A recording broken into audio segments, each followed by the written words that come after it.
Après la censure, TV Liberté subit de plein fouet une nouvelle attaque qui se veut mortelle. En 12 années d'existence, TV Liberté est devenue la première chaîne alternative de France. C'est un succès inédit, construit pierre après pierre, grâce à vous tous. 8,5 millions de vues mensuelles sur toutes nos plateformes. Plus de 1,5 million d'abonnés sur les réseaux sociaux. Plus de 1 million d'abonnés cumulés sur YouTube, entre la chaîne principale et nos formats courts. Une ascension fulgurante dans un univers médiatique verrouillé. Notre ambition était claire, marcher sur les brisées de la presse mainstream, c'est désormais une réalité en marche. Quand David affronte Goliath et que Goliath commence à vaciller. Mais ne nous leurrons pas, Goliath ne se laisse pas faire. Le succès de TV Liberté dérange.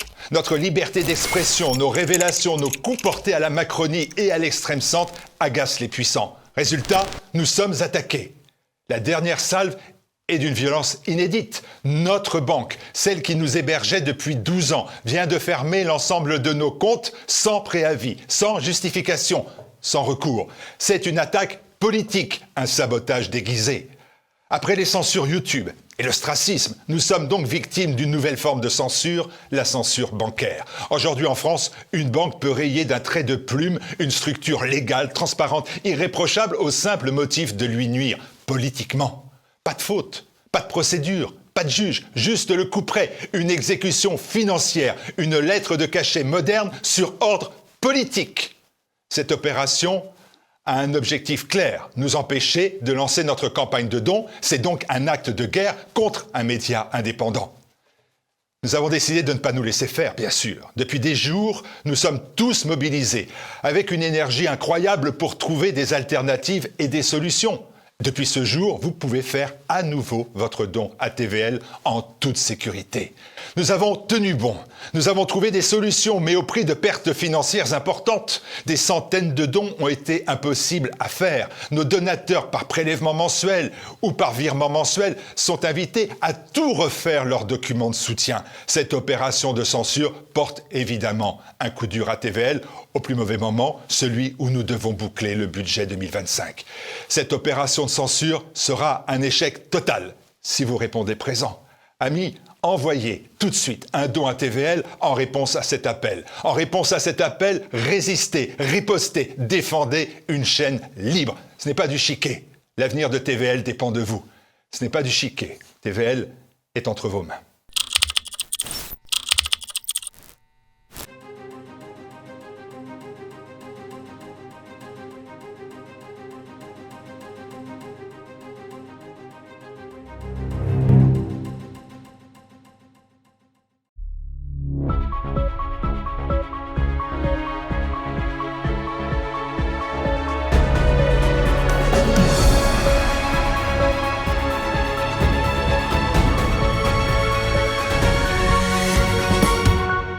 Bonjour à tous, ravi de vous retrouver pour Politique et Éco. Alors, le FMI a lancé un nouvel avertissement à la France. L'institution plaide pour des efforts significatifs sur la baisse de la dépense publique et met en garde contre des hausses d'impôts excessives.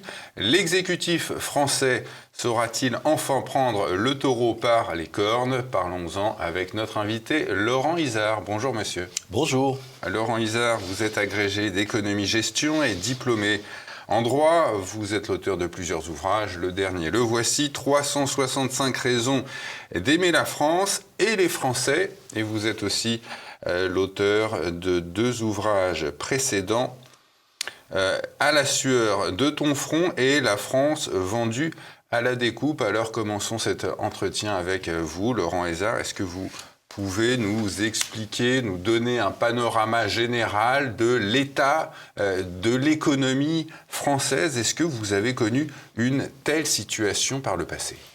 Écoutez, la France a connu de nombreuses crises dans son passé. Il y en a eu au 19e siècle, au 20e siècle, on a connu la crise de 29, même si on a été moins touchés que d'autres pays. Et puis les guerres mondiales nous ont aussi fait beaucoup de mal d'un point de vue économique. Et on a subi ensuite la crise pétrolière, la crise financière. Mais je vais vous dire une chose. Moi, je pense que l'état de l'économie aujourd'hui fait que nous ne sommes pas en crise. Nous sommes en déclin. Et c'est profondément différent, parce qu'une crise, on en sort, si vous voulez.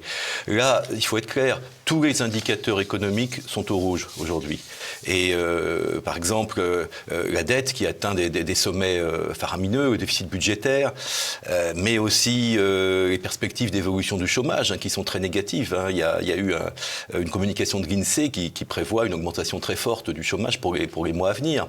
Jusqu'à 10% à la fin de l'année. Oui, alors on est à 7,3 voilà, aujourd'hui, voilà, ça va continuer. Exactement. Alors bon, il faut toujours se méfier quand on fait des annonces comme ça, mais en réalité, tous les organismes qui je dirais, ont un certain poids et une certaine assise vont dans le même sens, si vous voulez. Alors il n'y a pas que ça. Les faillites d'entreprises qui se multiplient, l'indice de confiance des ménages qui est très mauvais, l'indice de l'activité qui est mauvais. En fait, tous les indicateurs sont rouges, même si on essaye un petit peu de les camoufler quand même, vous voyez. C'est-à-dire par exemple, pour la dette que l'on évoquait tout à l'heure, on vous dit que la dette française, c'est 3 305 milliards d'euros aujourd'hui. Mais en réalité, si on ajoute les engagements de l'État qui ne sont pas comptabilisés, on arrive à plus de 7 000 milliards, si vous voulez. Le taux de chômage, on vous répète partout... Les engagements, c'est par exemple l'obligation pour l'État de payer la retraite des fonctionnaires, par exemple, entre autres. Voilà, c'est le poste le plus important. Voilà. C'est un engagement sur lequel on ne peut pas revenir en réalité, mais il n'est pas comptabilisé, si vous voulez. Je vous prends un autre exemple. Sur le taux de chômage, on vous dit, on est sur la crête des 7,8, 7,9. Alors moi, je m'inscris absolument en faux contre ce chiffre. En réalité, ce chiffre, il sort des études de l'INSEE fondées sur le Bureau international du travail, et c'est fait à partir de sondages. Mais ça ne prend en compte qu'une conception extrêmement restrictive de la notion de chômeur. Que la catégorie A. Oui, alors même si, ça c'est la catégorie ABC, ça c'est la comptabilisation de Pôle emploi, si vous voulez. Quand on nous dit 7,3, c'est la catégorie A. Oui, ça revient à ça pratiquement, oui. Si on prend tout le monde, c'est 16,5. Voilà, ça fait à peu près entre 5 et 6 millions de chômeurs en France sur une population active de 30 millions à peu près. Donc c'est énorme, si vous voulez, c'est énorme. Voilà. On pourrait prendre d'autres exemples encore, mais enfin bon, on voit bien ici que on camoufle en réalité la réalité. On est beaucoup plus en difficulté que ne laissent apparaître les chiffres les plus récents publiés officiellement. Et on a appris récemment que le PIB de l'Italie dépasse celui de la France en parité de pouvoir d'achat. C'est tout nouveau. Alors, ça vient de passer. C'est le PIB par habitant, effectivement. Alors, il faut partir d'un peu plus loin. Si on repart, par exemple, de l'an 2000, il y a 25 ans, on était à PIB par habitant en parité de pouvoir d'achat à égalité avec les États-Unis. Aujourd'hui, les États-Unis, toujours PIB par habitant en parité de pouvoir d'achat, c'est 50% de plus que la France. Alors l'Italie était aussi très loin derrière, on était à moins 20% pour l'Italie, et là l'Italie nous rejoint. Alors ça veut dire quoi ? Ça veut dire en réalité que c'est un nouvel élément, si vous voulez, un nouvel exemple du déclin de la France dont je parlais tout à l'heure. Ouais. Alors, le FMI, je le disais en introduction de cet entretien, a adressé un avertissement à la France concernant ses finances publiques. Est-ce qu'une mise sous tutelle de la France est envisageable à court ou moyen terme ? Bon, alors, on n'en est pas encore tout à fait là aujourd'hui, fort heureusement, mais c'est vrai que ce qu'a fait le FMI là, récemment, c'est de nous dire attention. Si on continue sur la lancée actuelle, on peut arriver à avoir effectivement des difficultés du même ordre que celles qu'a connues l'Argentine ou qu'a connues la Grèce récemment. Donc c'est quand même un avertissement extrêmement violent et qui contraste un petit peu avec les agences de notation qui nous ont pour l'instant un petit peu épargnés. Alors, qu'est-ce qui se passe si on ne fait rien ? L'agence Moody's, je le rappelle à nos téléspectateurs, a quand même renoncé à noter la France en raison de l'instabilité politique, à cause du fait qu'il n'y ait pas de majorité à l'Assemblée nationale. Ce qui est un tout petit peu surprenant quand même. Voilà. Bon, mais enfin, la France est quand même globalement encore bien notée, et puis on a un potentiel économique, industriel qui n'est pas comparable avec celui de la Grèce. Avant qu'on arrive à une intervention active du FMI, il faudrait déjà que la BCE n'ait pas pu intervenir. Bon, il y a quand même de la marge. Mais ceci dit, cette perspective n'est pas nulle. Il faut être extrêmement méfiant. Parce que si nous continuons les dérives actuelles que l'on a sur les finances publiques, on va arriver finalement à une situation où on ne pourra plus arriver à emprunter à des taux raisonnables pour combler les déficits, et ça peut être extrêmement ennuyeux. Mais est-ce que vous pensez, Laurent Izard, qu'un François Bayrou, Premier ministre de la France, sans majorité à l'Assemblée, pourra prendre le taureau par les cornes ? Non. Non, je vais vous dire non, je ne crois pas. Et vous nous évoquiez le rôle de la BCE avant que cette mise sous tutelle puisse intervenir. Quel serait son pouvoir à ce moment-là ? Alors, la BCE, c'est son rôle. Elle peut intervenir pour effectivement combler un certain nombre de déficits, pour aider les pays à emprunter lorsqu'ils sont en difficulté financière. Mais son pouvoir est relativement limité. Et la BCE n'ira pas continuellement jusqu'à combler tous les déficits qui pourraient se présenter au niveau français. On a vu que la BCE, par le passé, n'a pas hésité à renier ses propres statuts pour racheter des dettes, dettes souveraines d'État. Oui, mais il faut faire attention là, parce qu'on est quand même aujourd'hui au niveau mondial dans une tendance tout à fait nouvelle. Alors, quand les investisseurs n'ont plus confiance dans un pays, si vous voulez, bon, ça se traduit dans un premier temps par une remontée des taux d'intérêt, les taux des obligations émises par l'État. Et là, il faut comprendre déjà qu'en France, on est sur une traîne qui tourne autour de 3,4, 3,5. Bon, c'est-à-dire qu'on emprunte au même prix que l'Espagne, que le Portugal ou que la Grèce aujourd'hui. Voyez. Il y a un autre signe qui est quand même extrêmement préoccupant. Le Japon a émis des titres obligataires à 20 ans, très récemment, des titres qui n'ont pas trouvé preneur, alors que l'économie japonaise est quand même extrêmement solide, voyez. Alors, ça veut dire qu'il faut faire attention. Il ne faut pas croire que les prêteurs vont nous prêter indéfiniment, quel que soit le niveau de la dette, quel que soit le niveau de nos déficits budgétaires. Voilà. Donc, c'est à nous, en fait, d'agir pour essayer d'inverser la tendance. Alors, vous me posez la question sur M. Bayrou. Bon. Je vous dirais, pour faire les réformes structurelles qui s'imposent en France, et qu'ont fait d'autres pays déjà, eh bien, il y a une condition, à mon avis, sine qua non, c'est qu'il faut que le gouvernement qui ose prendre ces mesures, qui par définition seront impopulaires, puisse avoir une majorité forte, une majorité stable, et puisse avoir le courage d'entreprendre des réformes, en réalité, qui seront forcément douloureuses.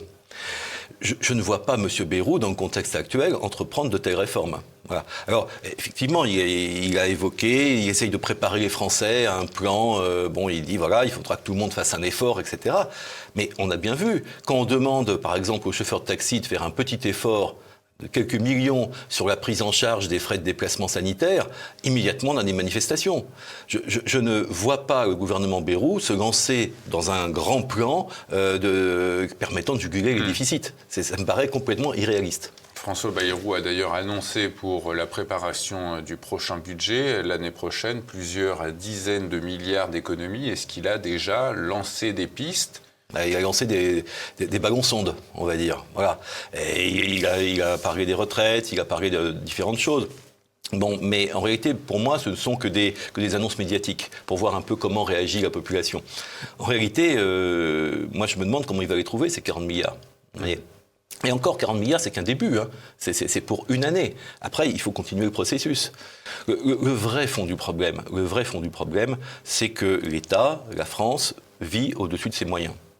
Depuis 40 ans. Oui, depuis un peu plus de 40 ans, en réalité. Le dernier budget équilibré, ça remonte à Valéry Giscard d'Estaing. Bon, exact. Ça commence à faire bien loin. Non, la réalité, c'est ça. On vit au-dessus de nos moyens. Vous voyez, pour prendre un exemple qui, à mon avis, est parlant, sur le budget de l'État, chaque fois que l'État gagne 2 €, il en dépense 3. On est à peu près sur ce rapport, si vous voulez. C'est évident que ça ne peut pas durer continuellement. Voilà. Alors là, on a un déficit budgétaire qui a plus de 6%. Normalement, on est censé le ramener à 3% avant 2009. Bon, on peut se demander comment on va faire. Mais les solutions existent quand même. Mais il faut avoir un courage politique, une force politique importante pour les mettre en œuvre. Il faut réduire le budget de fonctionnement de l'État. C'est la première chose. On a des dépenses publiques aujourd'hui qui sont à 57% du PIB. C'est beaucoup trop. C'est beaucoup plus que la moyenne européenne. Je crois même l'Italie est à 50%. Oui, l'Italie doit à 50%. Oui, l'Italie doit être autour de 50%. Mais elle était à plus de 50%. Ouais, ils ont fait le travail. Ils ont fait le travail. ce qu'a fait aussi l'Espagne, ce qu'a fait le Portugal. Alors là encore, ce sont des réformes douloureuses parce que ça passe pas inaperçu, ce genre de choses. Hein. Il faut, jusqu'à présent, on a toujours vécu avec des expédients, que ce soit en termes de recettes ou en termes de quelques petites réductions de dépenses. Aujourd'hui, c'est plus possible. Aujourd'hui, il faut tailler dans le vif, il faut avoir le courage de dire, voilà, on ne peut plus continuer à vivre au-dessus de nos moyens et il va falloir trouver des solutions pour stopper le processus. La France a enregistré l'an dernier pas moins de 66 000 faillites d'entreprises. Oui. On arrive vraiment, c'est l'impression que cela donne, à la fin d'un cycle. Qu'est-ce qui nous attend? Qu'est-ce qui attend les Français pour les 10 prochaines années? Oui. Est-ce qu'on peut faire une projection, imaginer quelque chose? C'est difficile de faire des projections, mais en tout cas, les faillites d'entreprises qui se multiplient, c'est un indicateur qui est aussi extrêmement préoccupant. Alors, je vous dirais deux choses. La première chose, il y a un économiste qui a dit récemment, l'avenir d'une entreprise française, c'est soit de faire faillite, soit de se faire acheter. Et c'est effectivement extrêmement négatif. Mais qu'est-ce que veut dire cet économiste? Il veut dire la chose suivante. Il veut dire que nos entreprises ne sont pas structurellement compétitives aujourd'hui au niveau mondial. Et dans une économie capitaliste ouverte, si on n'est pas compétitif, on disparaît. Voyez. Alors, c'est le deuxième point. On a fait des erreurs. C'est quoi le manque de compétitivité de nos entreprises est lié à quoi? Est-ce que c'est les charges? Est-ce que c'est l'euro? C'est plusieurs facteurs. Hein. Il n'y a pas un seul facteur.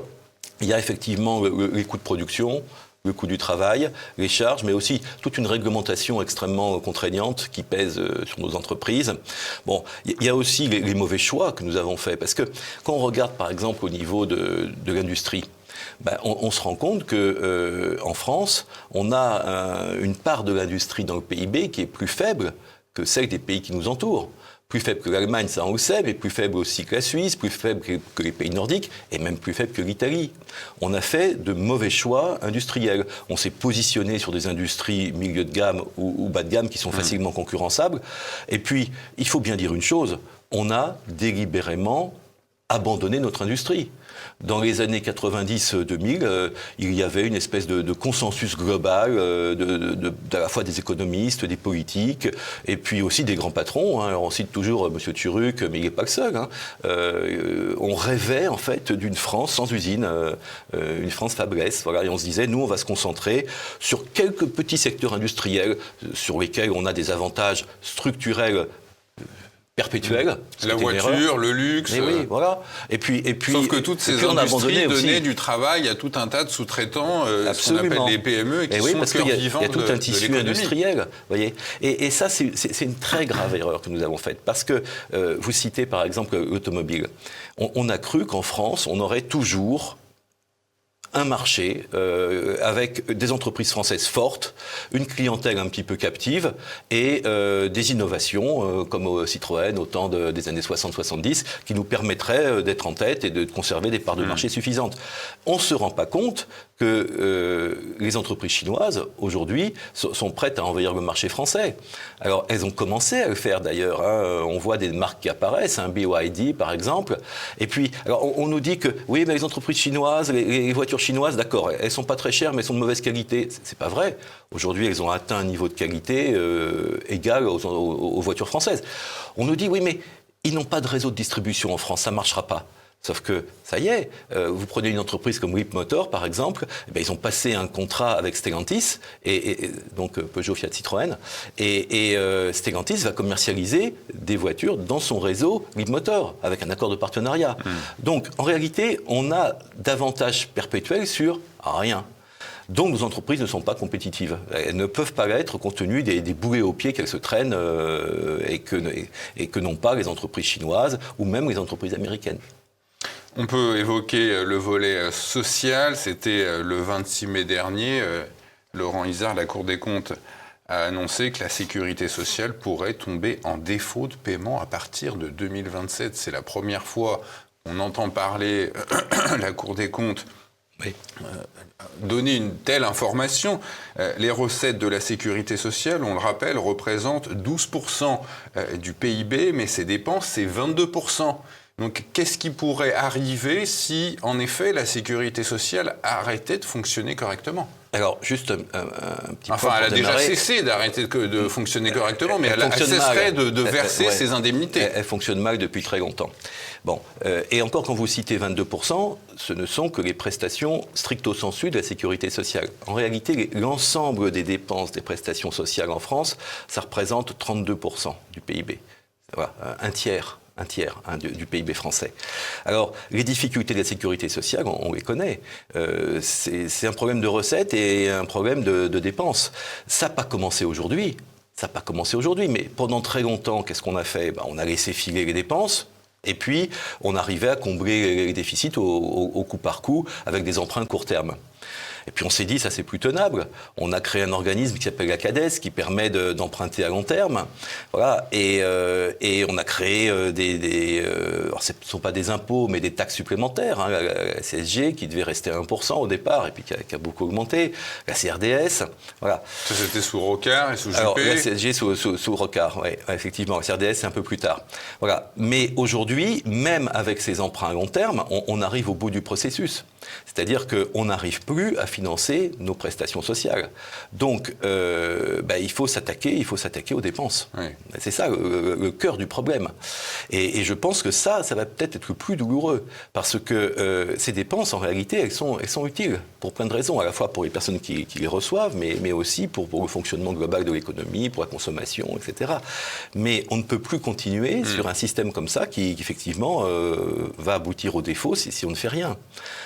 J'entendais il y a quelques jours l'ancien ministre de l'économie de François Hollande, Arnaud Montebourg, en commission parlementaire, affirmer que quand on arrive au gouvernement en tant que ministre, on ne peut pas forcément mettre en œuvre les réformes prévues par le gouvernement en place, qu'il y a ce que l'on peut appeler l'état profond qui empêche, c'est-à-dire la haute fonction publique, qui empêche les réformes d'aboutir.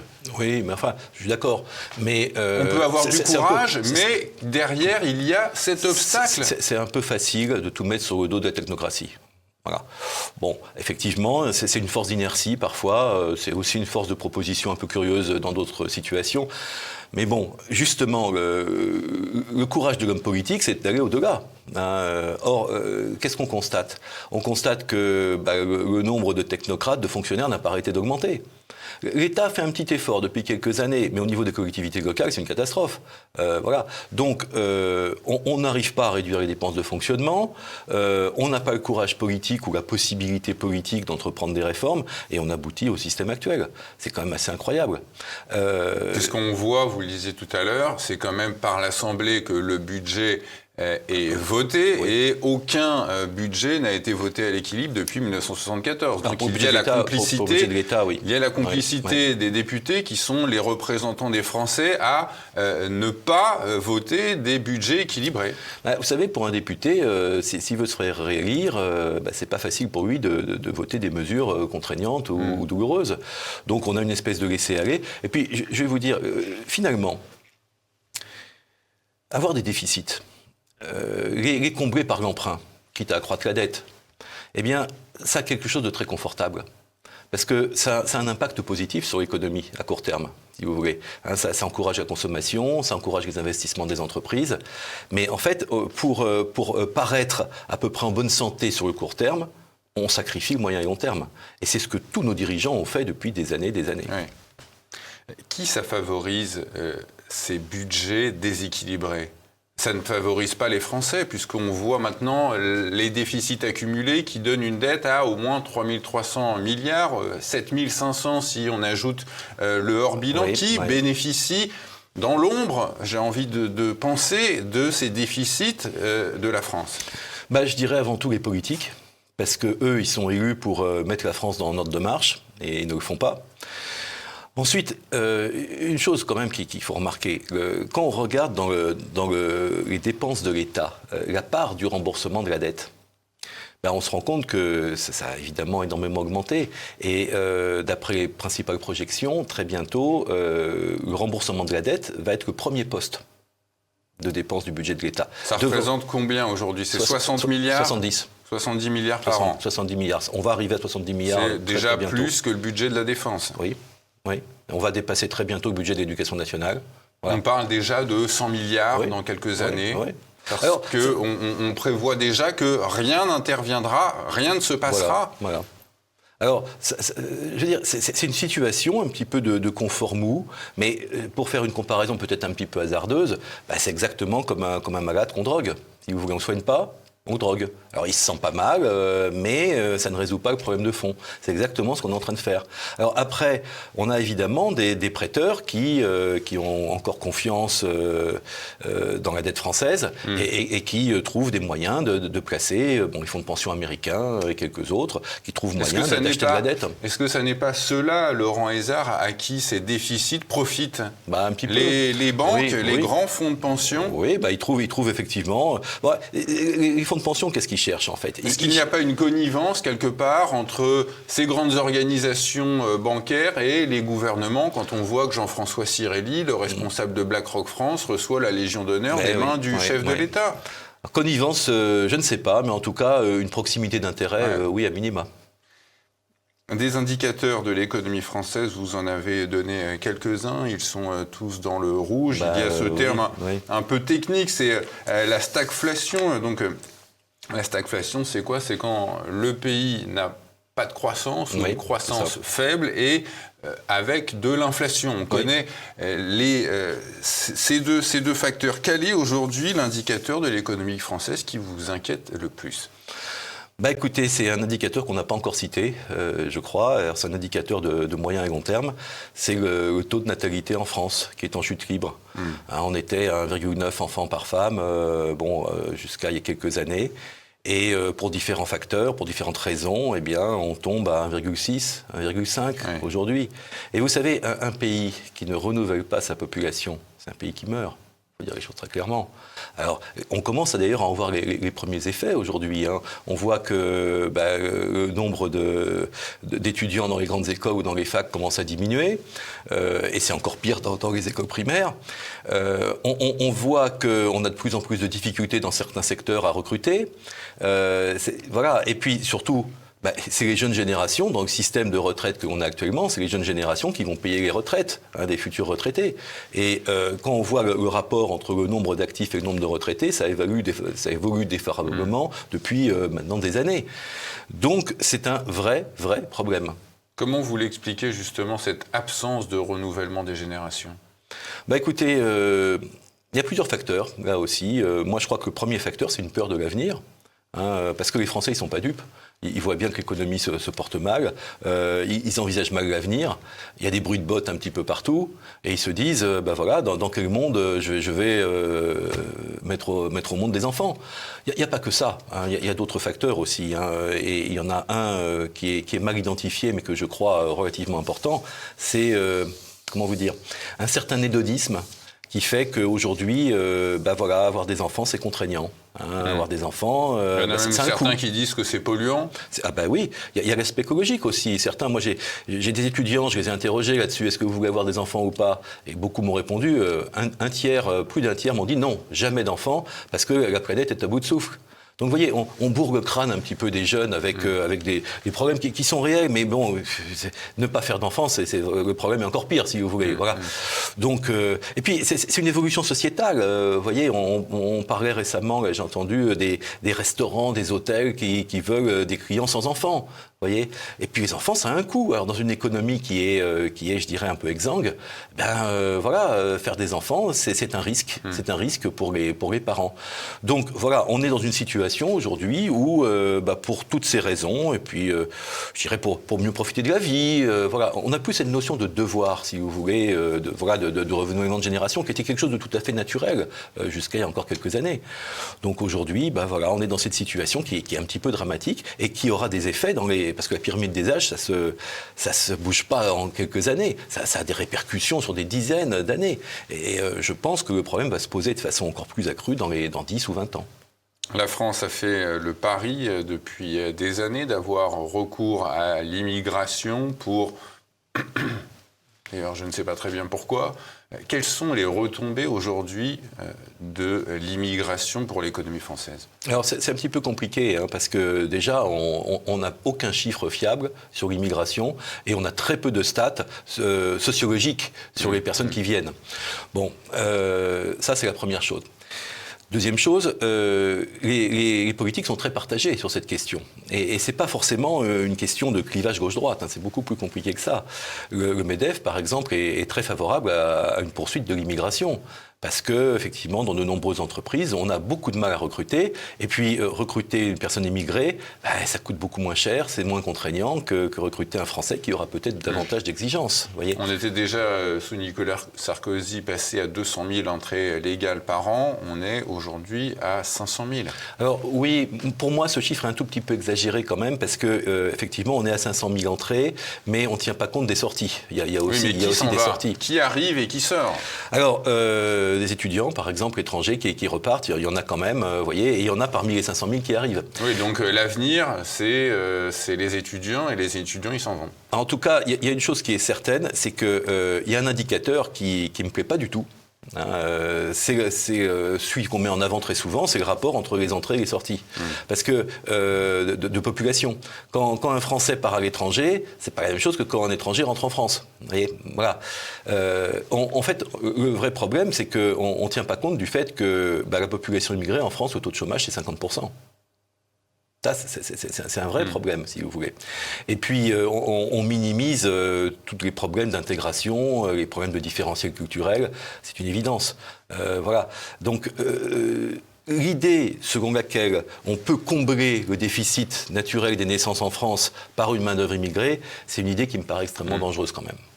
Ce qu'on entend avec cet avertissement, en tout cas du FMI à la France, Laurent Izard, c'est que la France est en effet à la merci d'une remontée des taux d'intérêt. Le taux d'intérêt des obligations d'État françaises à 10 ans est à 3,3% en mai. Quelle évolution est-ce qu'on peut prévoir dans les mois à venir ? Eh bien, si effectivement on n'entreprend pas de réforme, si on continue sur la tendance actuelle, si on n'arrive pas à juguler les déficits, il y a fort à parier que la France va être moins bien notée par les agences internationales. Ça va entraîner une augmentation des taux d'intérêt, ce qui est grave en soi. Et vous savez, il y a beaucoup de collectivités locales qui se sont endettées, qui continuent de s'endetter à taux variable. Donc, il y a des risques alors je vais mettre entre guillemets, mais de faillite de collectivités locales. Ça, c'est un réel souci. Puis, il y a un autre point de vue qui est important, c'est... Parce que quand même, on est dans l'Union européenne et nos principaux concurrents, ils sont chez nous. Hein. C'est aussi l'Allemagne, c'est l'Espagne, c'est l'Italie. Or, quand on regarde ce qu'on appelle le spread, c'est-à-dire l'écart de taux d'intérêt entre les différents pays, on se rend compte que nous, en France, on emprunte plus cher ou aussi cher que les Espagnols, que les Portugais ou maintenant que les Grecs. Donc, mais on emprunte beaucoup plus cher que les Allemands, beaucoup plus cher aujourd'hui que les Italiens. Donc ça impacte sur la compétitivité de notre pays, sur la compétitivité des entreprises, parce qu'il faut bien rembourser, on rembourse plus cher, et donc dans la logique actuelle, qu'est-ce qu'on fait ?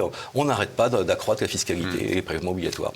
Vous disiez tout à l'heure que les investisseurs, en tout cas ceux qui rachètent la dette de l'État français, continuent d'avoir confiance dans l'État, avec sa production, avec ses actifs. On pourra en parler tout à l'heure.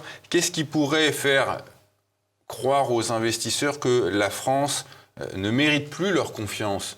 Et qu'est-ce qu'il arrivera ensuite ? Moi, je crois que effectivement... Philippe Deschade nous dit un krach obligataire avec le Japon n'est pas à exclure. Non, ça peut arriver. Ça peut arriver en France. Qu'est-ce qui permettrait, j'aimerais comprendre, et nos téléspectateurs aussi, l'instant où les marchés cessent de faire confiance à l'État ? Vous savez, les marchés, c'est pas quelque chose de monobloc, si vous voulez. Et c'est pas un événement précis qui peut faire changer la donne. Ce qui peut faire changer la donne, c'est une évolution. Et une évolution lente dans laquelle on est actuellement, malheureusement. Et moi, je pense par exemple que si on n'arrive pas, dans les années à venir, à juguler les déficits, Si effectivement on a des difficultés pour financer nos dépenses sociales, on en parlait tout à l'heure, je pense que si on a un certain nombre de grosses entreprises qui partent à l'étranger, ça peut être un indicateur important. Si on a une crise politique qui dure, parce qu'on est en crise politique actuellement, ça peut aussi décourager les investisseurs étrangers qui n'ont plus confiance dans notre pays. Voilà. Et on va voir aussi, moi j'attends les notations des agences, parce que pour l'instant, on l'a dit tout à l'heure, elles ont été relativement clémentes pour la France, mais ça n'avait peut-être pas duré. On écoute beaucoup les agences de notation, Moody's et les autres. Donc les investisseurs sont rivés là-dessus. S'ils n'ont plus confiance dans la capacité de la France à rembourser à 10 ans, à 15 ans, il y a un risque, par effet d'enchaînement, effectivement, de krach obligataire. Est-ce que vous pensez que la nouvelle politique commerciale de Donald Trump, qui veut réindustrialiser son pays, va réellement inciter des entreprises françaises à partir aux États-Unis? C'est en tout cas ce qu'a fait Sanofi avec cet investissement de 20 milliards jusqu'en 2030. Oui, mais alors moi j'ai regardé un petit peu là-dessus, parce que c'est intéressant. Sanofi, effectivement, 20 milliards, mais la CMA-CGM, 20 milliards aussi aux États-Unis. LVMH, 15 milliards. Vous voyez, Total, 15 milliards. Ça commence. Ouais. Saint-Gobain, 40 milliards investis aux États-Unis. Et même Stellantis vient d'annoncer un investissement de 4 milliards aux États-Unis. Autrement dit, nos entreprises investissent à l'étranger, principalement aux États-Unis. Alors, c'est dû en partie, effectivement, aux droits de douane, une prévision des droits de douane à l'importation. J'allais dire décidée par Trump, mais c'est tellement en aller-retour qu'on ne sait plus trop où on en est. Mais peu importe, les entreprises, elles, les anticipent. Voilà. Et puis, c'est dû aussi à une perte de confiance dans la France et dans l'Union européenne. On trouve que les facteurs de croissance sont beaucoup plus importants hors de l'Europe. Donc on investit à l'étranger. C'est quand même dramatique. On entend souvent dire que la France a des actifs susceptibles de résorber la dette. Est-ce qu'on doit s'attendre dans les années à venir à voir l'État français vendre des biens, du patrimoine français, ou même à se servir dans l'épargne des Français? On l'a déjà entendu dans la bouche de certains dirigeants, notamment d'Éric Lombard. Oui, tout à fait, oui. À se servir dans cette réserve, l'épargne et le patrimoine. Alors, sur le patrimoine, ça a déjà commencé. Dans mon livre « La France vendue à la découpe », je cite quand même beaucoup d'exemples de vente du patrimoine français. Alors, parfois, c'est très visible quand c'est un monument, quand c'est de l'immobilier. Parfois, ça se voit beaucoup moins quand c'est des parts de société, suite à des privatisations, par exemple. Mais le processus continue aujourd'hui. On essaye, mais c'est un pansement. C'est un sparadrap, si vous voulez. C'est pas ça qui va résorber les déficits sur le long terme. Voilà. Quant à puiser dans l'épargne des Français, effectivement, il en est question aujourd'hui. Je pense que c'est une mesure qui politiquement serait presque un suicide. Même si juridiquement, c'est tout à fait possible. C'est-à-dire, en cas de crise. Juridiquement, l'épargne des Français n'est pas en sécurité. Oui, non, elle n'est pas en sécurité. En cas de crise, avec certaines limites qui sont fixées par la loi, effectivement, on peut puiser dans l'épargne des Français. Maintenant, je pense que ça serait un acte, si ça se produisait, ça serait un acte politiquement désespéré, si vous voulez. Suicidaire. Ah oui, moi j'y crois pas du tout. D'accord. Le déficit pour 2025 était prévu initialement à 5,3. Il a été finalement révisé à 5,6.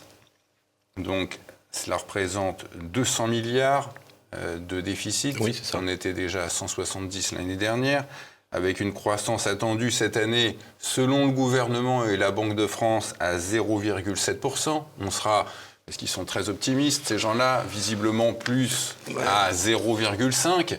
Est-ce qu'on peut encore s'attendre à un dérapage budgétaire, comme en 2003 avec Bruno Le Maire, qui nous avait annoncé un déficit à 4,4 et finalement à 6,1 en octobre?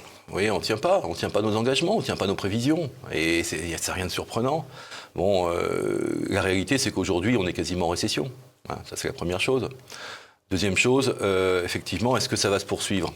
Écoutez, je ne vois pas pourquoi ça ne se poursuivrait pas.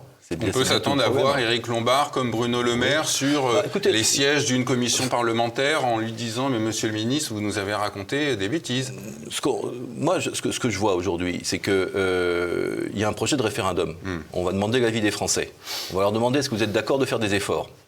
On va leur demander est-ce que vous êtes d'accord d'avoir moins de prestations. Est-ce que vous êtes d'accord? Bon.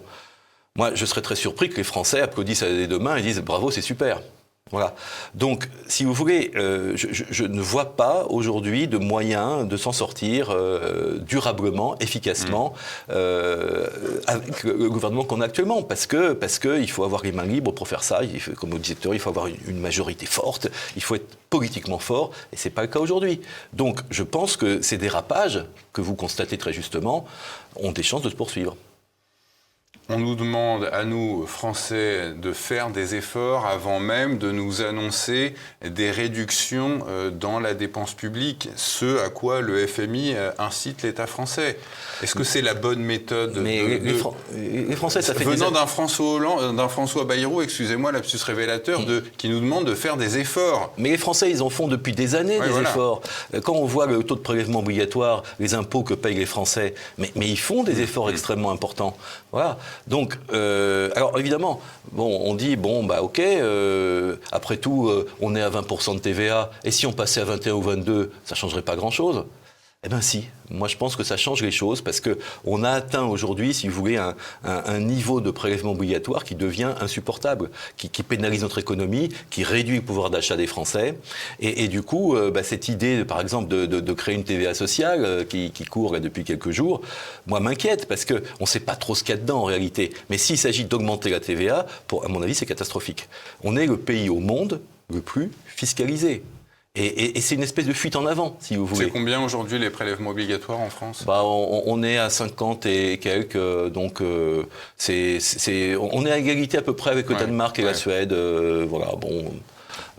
Ça atteint un niveau qui est quasi insupportable en réalité, parce que ça pénalise nos entreprises, ça pénalise la consommation, si vous voulez. Voilà.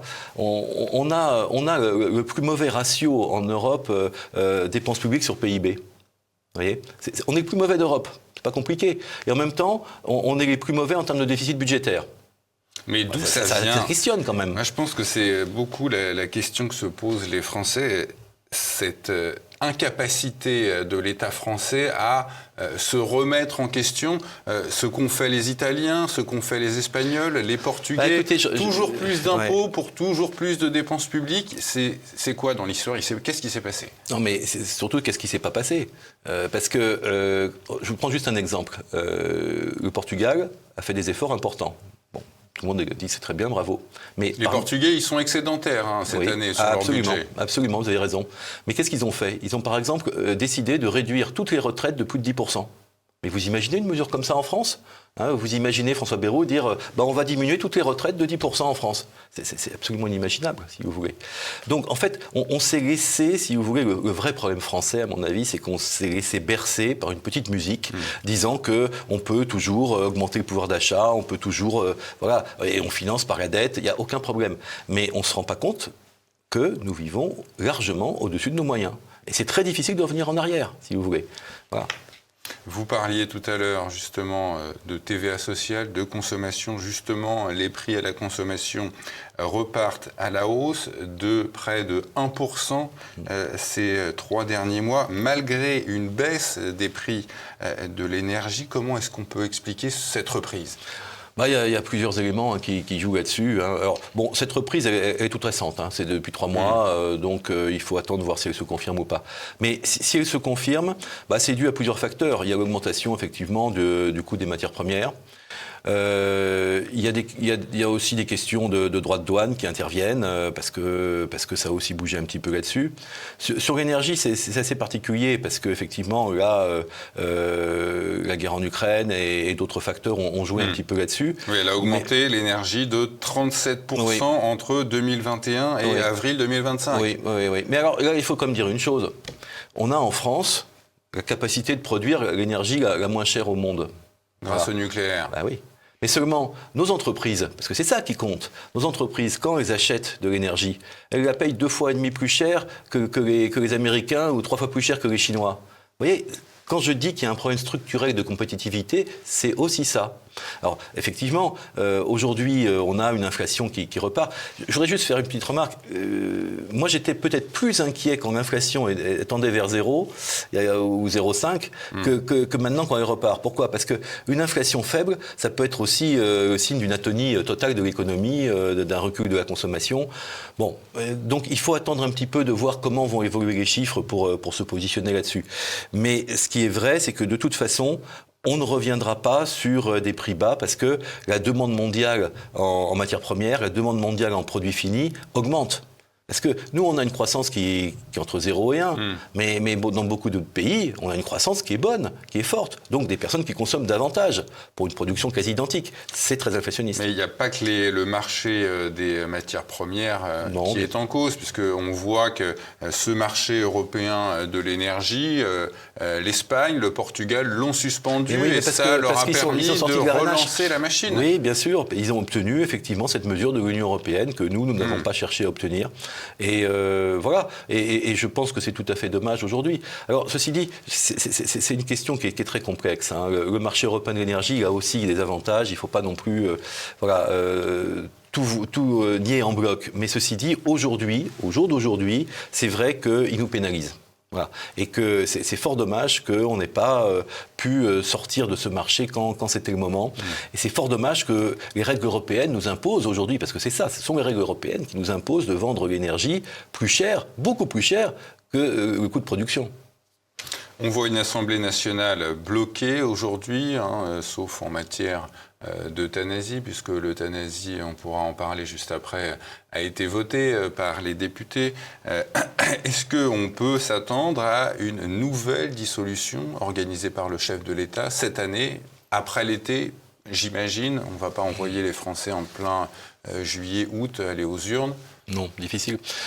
Le problème qu'on a aujourd'hui, d'un point de vue institutionnel, c'est que nos institutions ont été conçues pour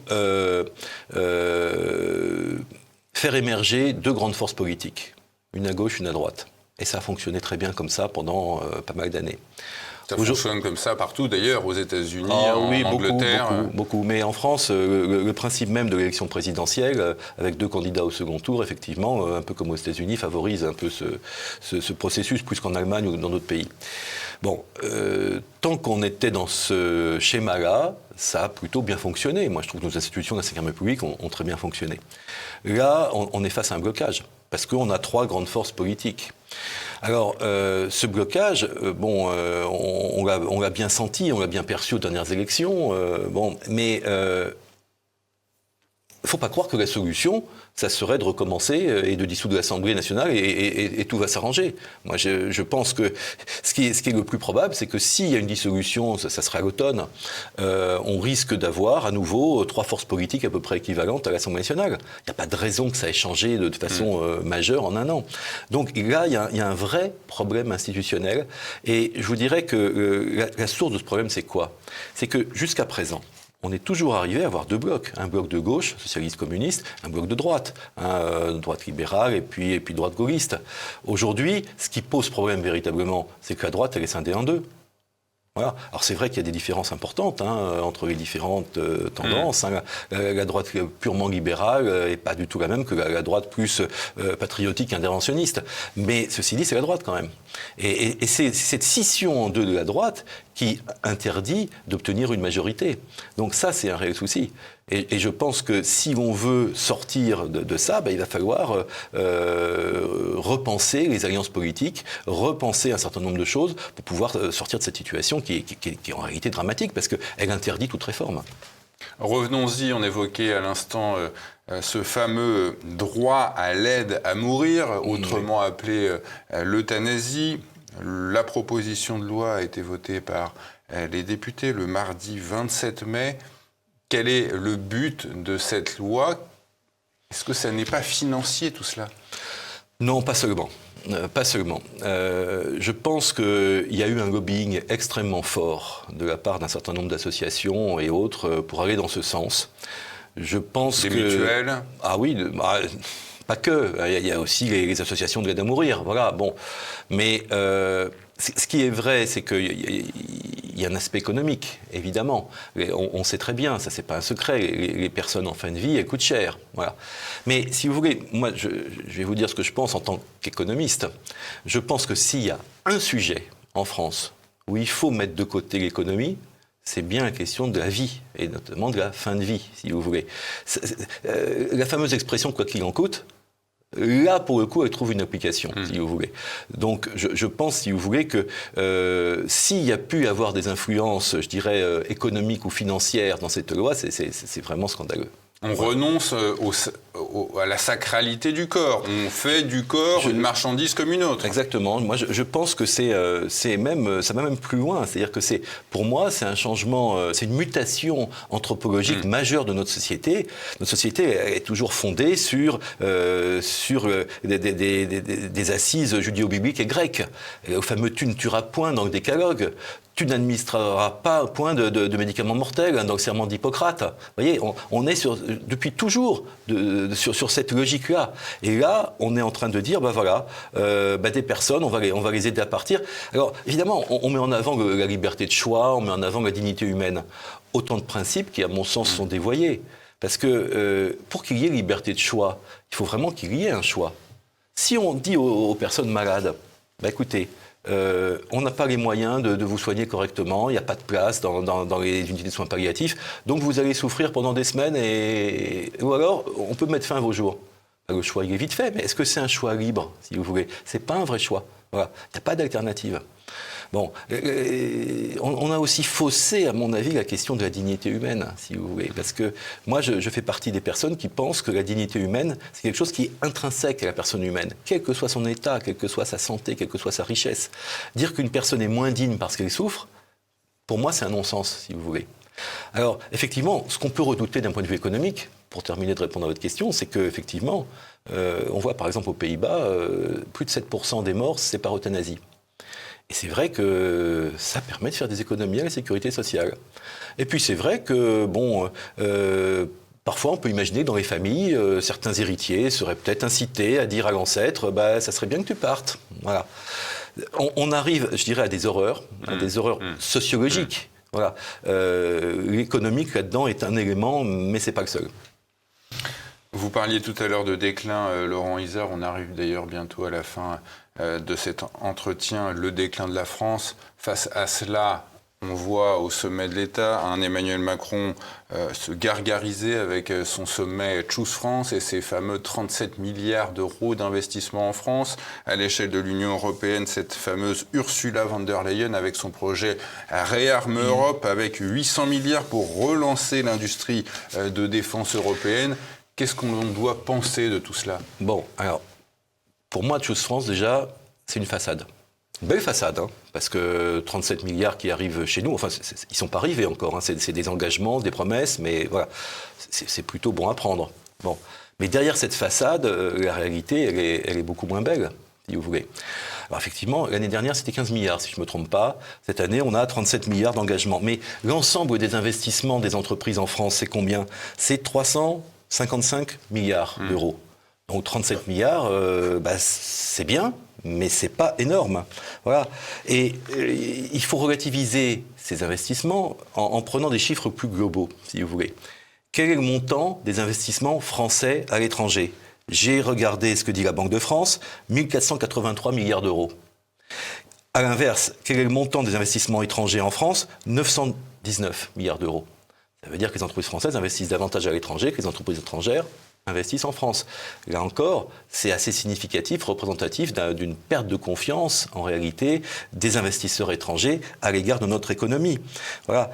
Et puis alors, on nous a aussi dit et redit, vous avez certainement entendu, qu'on était le premier pays d'accueil des investissements étrangers en Europe. C'est ce que raconte Emmanuel Macron. Alors, c'est pas faux en nombre de projets d'investissement.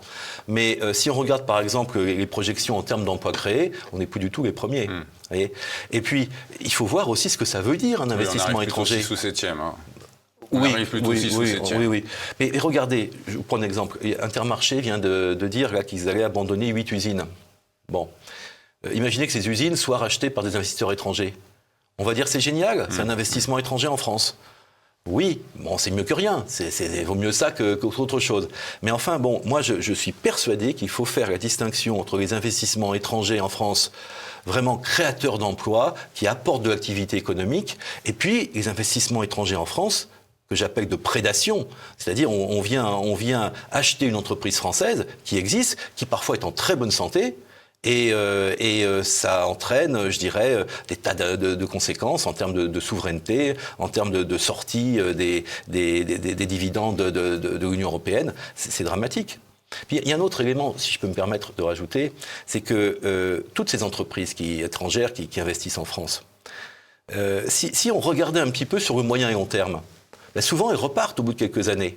Parce qu'une fois qu'elles ont épuisé les avantages fiscaux qu'on leur accorde, souvent c'est sur 5 ans, il y a des exonérations fiscales sur 5 ans, après elles ont tendance à repartir. Donc c'est pas forcément stable. Et on a bien vu qu'il y a une certaine instabilité d'entreprises qui sont installées, même depuis un certain temps en France. Vous avez entendu parler du problème des Continental, Whirlpool et quelques autres. C'est dramatique. Pourquoi ? Parce que les investisseurs étrangers aujourd'hui, ils ont une logique mondialiste totale. Donc ils vont venir s'installer en France si ça les intéresse. Et puis si 5 ans après, ou 3 ans après, ou 10 ans après, ça ne les intéresse plus, ils repartent. Il n'y a plus de stabilité. Donc, si vous voulez, il faut être très méfiant à l'égard des investissements étrangers dans notre pays. Merci Laurent Izard d'avoir accepté notre invitation. Merci à vous. Je rappelle que vous êtes l'auteur de cet ouvrage, 365 raisons d'aimer la France et les Français, avec en couverture le magnifique château de Chambord. Peut-être qu'on vendra dans quelques années pour s'en sortir. C'est édité aux éditions Via Romana.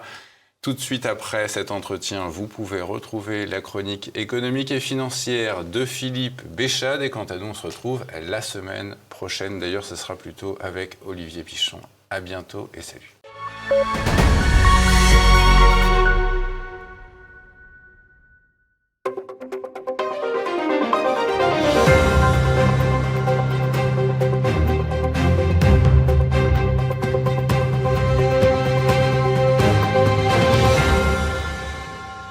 Bonjour et bienvenue pour ce rendez-vous hebdomadaire de décryptage de l'actualité économique et géopolitique en mode affranchi.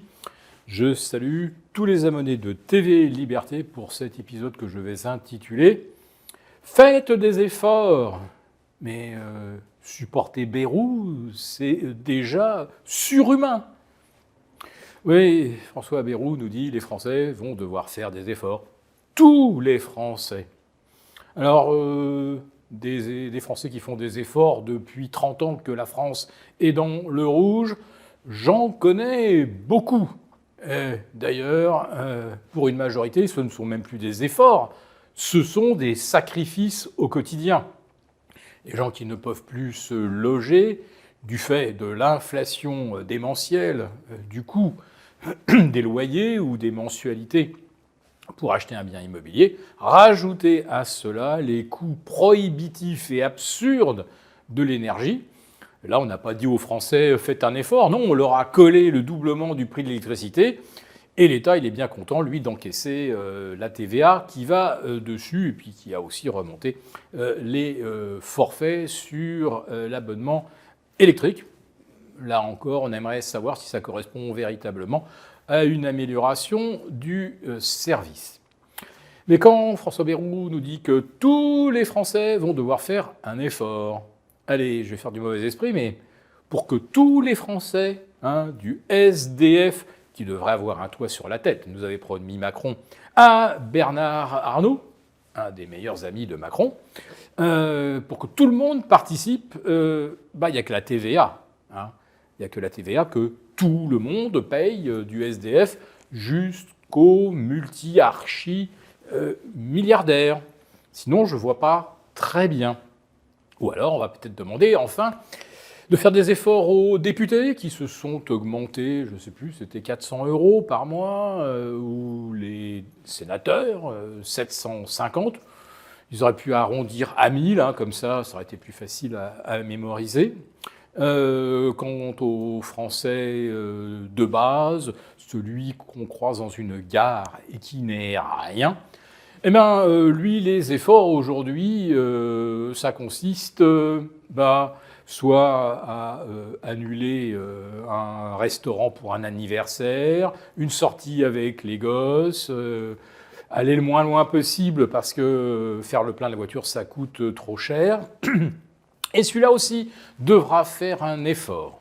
Alors c'est vrai que il n'y a plus que 44,8% des Français qui payent l'impôt sur le revenu.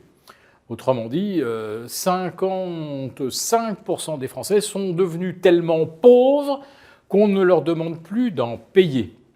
C'est souvent parmi ces 55 d'ailleurs qu'on retrouve tous ceux qui bénéficient des minima sociaux, des APL, de toutes les aides.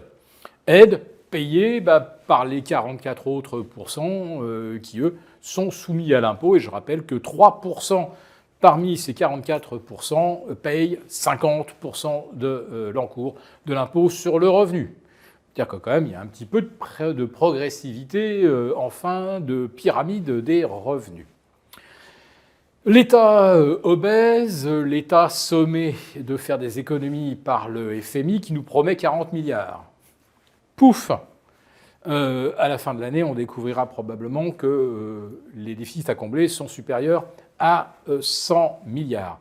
Quand on arrive à ce genre d'échelle, effectivement, il ne reste plus que la TVA.